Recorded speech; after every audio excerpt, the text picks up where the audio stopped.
Hello! I'm Elaine, and I'm a tour guide in the French Quarter. I do ghost tours.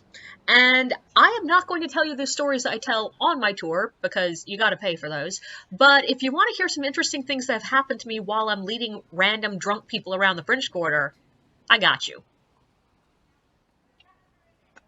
Another one of my favorite stories to tell people when I'm talking about my experiences on tours. So, one night I was walking back to my car, and this was actually not after a tour. This was after a ghost hunt because it was really late at night. It was 2 a.m., which meant that the streets were pretty much empty in the quieter end of the French Quarter. And I was walking by the Ursuline Convent, which, if you do not know, is said to be haunted by, among other things, ghostly children. And I look up, and there are two kids standing on the side of the road. Now, at that moment, I knew they were not ghosts. They were solid, they had shadows, one of them was wearing Nikes. These were not ghosts. But I had just been, like the day before, watching YouTube videos about black-eyed children, so I was a little bit freaked out, wondering if these were demons, but mostly I don't believe in black-eyed children, so I was not that nervous. But when they saw me, the elder girl, who was probably about maybe 12-ish, pulls the younger boy, who was, I'm guessing, around 7 or 8, over to me. And I'm looking up going, oh God, what's going to happen?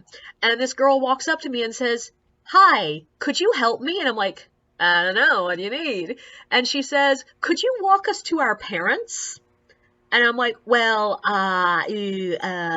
and she continues to say, will you walk us over to the cemetery? Our parents told us to meet them at the cemetery if we got lost. Now, if you do not know, in New Orleans, if you're in the French Quarter and talking about the cemetery, you're probably talking about St. Louis number 1, because it's the closest.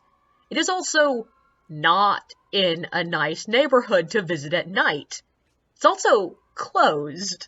So I was a little bit like, I'm pretty sure this is a setup. So I look at her and I smile and say, what I can do, honey, is I can call the cops to walk you over there. And this little girl bolts, dragging the little boy behind her. So that's the story of how I was almost shanked by 2 kids in the French Quarter. Don't forget to like and subscribe, and thank you for listening.